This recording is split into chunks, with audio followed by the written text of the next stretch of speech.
My mom made this one for me. Mom's watching, probably. Thanks, Mom, for my hat. I don't like the store-bought ones. She made this one with extra thick wool. So I'm gonna be warm today. Whew, but listen, it's cold. It's cold. And I'm telling you, I'm out here with some dedicated people who are running already. Who are running in this. I'm gonna be crying. If tears run down my face, it's not because I'm sad.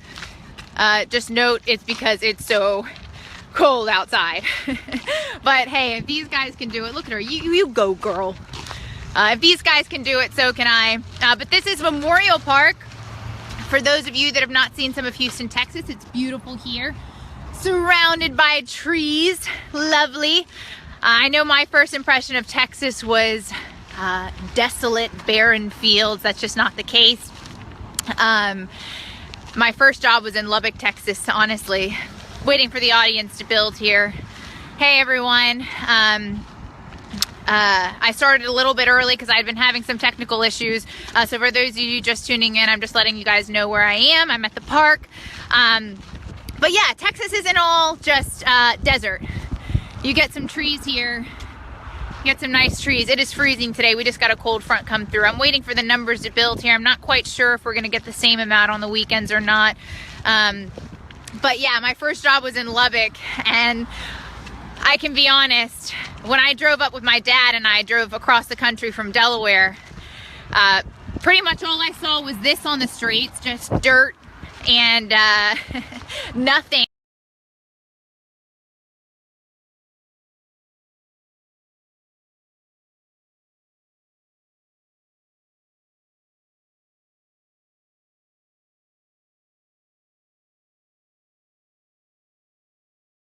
My first job was, I said, Dad, don't leave me here, please. I had no friends.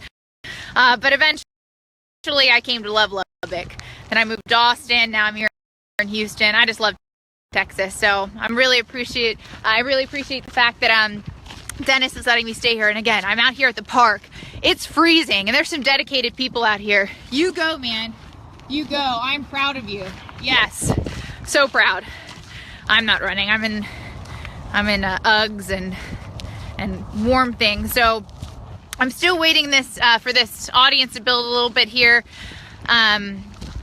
Possibly because I started a little bit early, but I'm going to talk about a few things today. Kind of hit on a couple different topics. One that we discussed on Wednesday is the one that I'm going to start with. That has to do with that hate crime, with that horrible hate crime that happened with that kid and those 4 young adults. The update on that I'm going to give you guys. We're going to talk about Russian hacking. Oh, I'm so tired of Russian hacking, but we got to talk about that today. We got some new details, and I want to give you guys my 2 cents. Really happy. Harlan did a great job yesterday. He has so much to show you. I mean, he's in New York. Man, I love listening to that guy. He had some great things to talk about yesterday, including Russian hacking, but I think it's important that you guys get to know all of us and where we stand on some of these issues, and especially how we're going to be reporting these issues.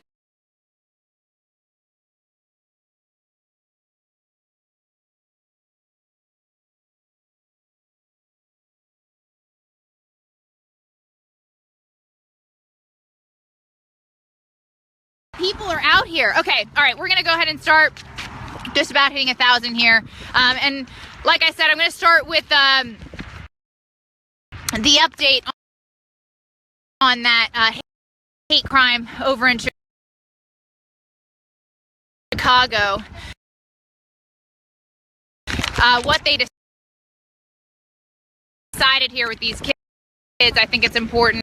They pretty much, I think it took too long, but they decided and charged these kids with aggravated kidnapping, aggravated unlawful restraint, aggravated battery, and a hate crime.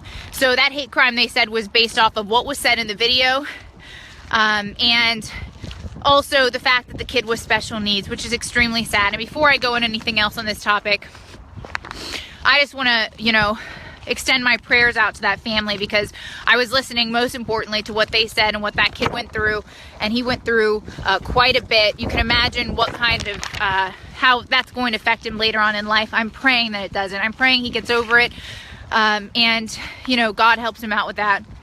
But moving on to what President Obama finally said, I mean, man, didn't he take long enough to come out with a statement? Not only did he take too long to come out with the statement, but let's talk about what he actually said and what he decided when he was going to address the public. He basically said he doesn't feel like this particular crime is evidence that there are race relations increasing in our country. His specific quote: "We see visuals of racial tensions, violence, and so forth because of smartphones and the internet." Let me ask you guys a question. Where was this statement when all of the other hate crimes were happening in our country? Okay, I see a lot of people are interested in what I'm talking about right now, so I have a little bit more of an audience. Where was this statement, you know, when Trayvon Martin was shot? Where was the statement when Philando Castile, you know, was shot? I didn't see any of that. This is, I'm gonna end this on this statement here. This is a perfect example of how the Obama administration has supported and spewed racial divide in our country until now, until a white kid, until a white teenager was affected and hurt by several young black adults. So it just goes to show he didn't want to make any of these statements before, but oh wait, yeah, this isn't representative of everybody here. The other thing that I wanted to talk about, I'm just going to end that with that. My hands are so cold right now. I'm not going to lie, guys. It's freezing and I didn't wear gloves because I don't have any. Mom, get on the gloves. For those of you that didn't hear me, she made this hat for me. Mom, please make me gloves. I'm over here at the park right now, guys, but I'm going to move on to the Russian hacking story and what new details came out yesterday. I'm going to gather my thoughts here and let you guys know that one of the first things that happened yesterday morning, again, Harlan touched on it a little bit, and I'm sorry that I'm shaking my hands because they're a little bit cold. So a declassified U.S. intelligence report came out yesterday, and just so you guys know, it was done by the CIA, the FBI, and the NSA. They said, and they directly accused in this report of Russian President Vladimir Putin of putting a campaign together to directly influence the U.S. election and obviously to hurt Hillary Clinton in the process. So what this report said, I want to go into the details of this report because it's kind of easy. What was not included were the specifics that helped them come to this conclusion. The specifics, what are the specifics? Well, that's the evidence that all of us have been waiting to hear of how Russia influenced our U.S. election, and it's still not there. However, that conclusion is there, and President-elect Trump talked about it yesterday. He was debriefed by this U.S. intelligence community, and he also said, look, we do have a problem. There's a cybersecurity problem. We've all been saying that. We've all been saying that for years. We've obviously always had a cybersecurity problem here in our country. And again, there's a lot of stuff going on here. I'm at the park right now. So I'm gonna wait for some of these people are kind of tuning in here, distracting me. But I'm not condoning what Russia did at all. I do believe that they did, you know, obviously there is some information there that shows that, according to this intelligence report, even President-elect said, okay, so Russia did and were involved in this cyber attack. However, it didn't have anything to do with the outcome of our election. Hillary Clinton, we all know, has been corrupt for years. We know that with the Clinton Foundation. She hasn't had the trust of U.S. citizens, of Americans. There's been a lot of different things that have made us decide and that influenced us that had nothing to do with just these emails. Now, the emails, of course, were a wow factor. We want to let you know, and I put on my fact sheet here, some of the things that were released. Obviously, there were thousands of emails that we still haven't seen, but some of the emails that we did see proved a couple of these things I'm about to mention. One, the corrupt liberal news media conspired with the Clinton campaign. Big shocker there, right? The MSM has always had it out for conservatives, and that's clear by them repeatedly saying Donald Trump doesn't have a chance at all in this election. Donald Trump, oh my gosh, we're not going to count him. Donald Trump, he's not going to win. The whole time, all the way up to the very end, literally days before. There's no way, we've got this in the bag, etc., etc. I'm going to have to start walking back to the car. I just can't take this. These guys are running, and that's probably what I should have done. Should have put on my athletic clothes, but it's getting cold here. I'm going to start heading back to the truck right now. But my point is that Hillary Clinton was the reason why she didn't win. herself. Not anything to do with the Russian hacking. Again, there's no proof in these reports. Donald Trump pointed this out too today, that any of the voting booths were hacked or anything like that, or the vote tallying. Nothing specifically to do with our election. You can't hack our opinions of anyone.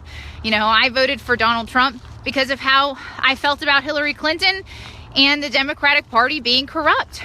And that's just that. But my question here is, and a whole other point to bring up right now is why now? Why is the Democratic Party so concerned about hacking now when it's always been an issue? I did a little bit of research, didn't have to go very far, wouldn't even consider it research because it's all there on the web for you waiting, on several other hacking scandals that have taken place, because I know everybody likes to hear proof. All right, so what else has been hacked?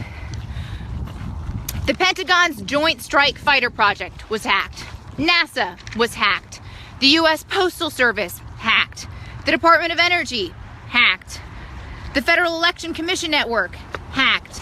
And the National Oceanic and Atmospheric Administration hacked. So please tell me why. Please, somebody inform me. Why now? The Democratic Party and liberals and Hillary Clinton and the Obama administration is saying, we have a cybersecurity problem. Guys, we've always had a cybersecurity problem. And I'm glad President-elect Donald Trump has admitted that as well. And he wants to take care of that, he said, in the first 90 days that he takes office. I'm super excited about somebody that actually cares about the American people, because all of these other attacks actually have to do with you and me. They have to do with our safety. I mean, a lot of information was released about individuals, and this is our government's information. To be honest, I could care less about Hillary Clinton emails. That wasn't my top, concern when I heard about all these other hacks. So I'm kind of just going to end with that on the Russian hacking and leave you guys to your thoughts. I'm excited to read some of your comments, but that's where I stand with it. Hillary Clinton lost the election because of how corrupt we know she's been in the past. We don't want another career politician because that's all they care about. All they care about is when it comes to politics, losing. They hate losing. The Democratic Party hates losing. Liberals hate losing. And that's when they that's when they actually care about things. It all has to do with politics. Please, somebody else prove to me that the Democratic Party and the liberals care about all the other hacks that we as a country have gone through in the recent past. The other topic that I wanted to talk about before I turn my heater and blast it up in the car and put my hands in front and possibly tear up a little bit because of how cold it is outside. Oh man, I'm so bad with the cold. It's Planned Parenthood. Now, this is a touchy topic for a lot of people, but I'm going to just give it to you straight. So House Speaker Paul Ryan announced this week that the Obamacare repeal that is going to be put into effect is definitely going to have plans to defund Planned Parenthood in there. Now, I've read a lot of your guys' comments on different things regarding Planned Parenthood, and I know a lot of people still support some of the things that they do, some of the services that they provide for women. But let me tell you why the GOP has decided to defund Planned Parenthood. First off, they're the largest abortion provider in the United States. The largest. Okay? 85% of all of their services not funded by the government are abortions. So all of that extra money coming in, which to be specific, last year, $127 million in excess expenses. Remember, 85% of all of their all of the money coming in that's not funded by the government are abortions. And according to Planned Parenthood's IRS form, which is online, I want you guys to go take a look at it. It's up there for everybody to see. President Cecile Richards, oh, gotta love that woman, made over $600,000 in annual take-home pay in 2014. That number's been growing and it continues to grow. Where is she getting her salary? She's getting her salary from those excess expenses. And I'm going to keep repeating it because this is important. 85% of which are coming from abortions. I don't know about you. I honestly don't know about you guys. But when a company is making that much off of taking lives, I don't want to be a part of it. And unfortunately, my taxes are a part of that. My taxes are funding a company, an organization that claim to be doing good when they're doing more bad than good. Now, I understand, trust me. I don't want to pretend like I don't know what other services they're providing. But what I don't want you guys to think is that there aren't thousands of other community healthcare organizations for women that provide the same services and that could provide more if we defund Planned Parenthood and if my tax dollars are going to those other healthcare communities. So I know it's a touchy topic. Look, I've read comments of people saying Planned Parenthood has done this for me. All I'm asking for those women to think about is, look, I understand, but can you also understand that other healthcare community service providers can do the same thing for women, but they also have a heart, and they also know that they're not profiting and taking home more than $600,000 in personal income because they just took a baby's life? Talking about buying Lamborghinis. I don't care, you know, I don't want to go to the specifics of those videos that were released. I'm not concerned about those as much as I am about some of the little things said, like, oh, I want to buy a Lamborghini, claiming you work for a nonprofit organization that helps women. I just don't get it. It just shows you how little they care. The GOP wants to defund this organization because they have a side agenda, and that's to make a ton of money, guys. It's to make a ton of money off of killing lives. Thousands of babies die each year, and I know a lot of you don't want to get into the politics of it. It's just sad. But as a Christian woman, please, just don't make me help fund that organization. But I'm just letting you guys know, you know, why the GOP has decided to do it. And the fact of the matter is there is $127 million going into that organization, helping fund these lavish salaries for these executives, that I'm just sitting here not wondering why people are standing outside, you know, holding signs for these places when they could be holding signs up for thousands of other healthcare providers. And I want these women to get help. And I wouldn't be saying this if I didn't know that there were other places that they could get these same services. But remember, abortions are expensive. Abortions are more expensive than mammograms. Abortions are more expensive than half of the services that they provide there. And those are the ones that they're profiting from the most. So those are a couple of things that I wanted to talk about. I don't know how long I've been going here. Oh, my hands are frozen. Where's my car? It's over here. I'm going to slowly start making my way back to that.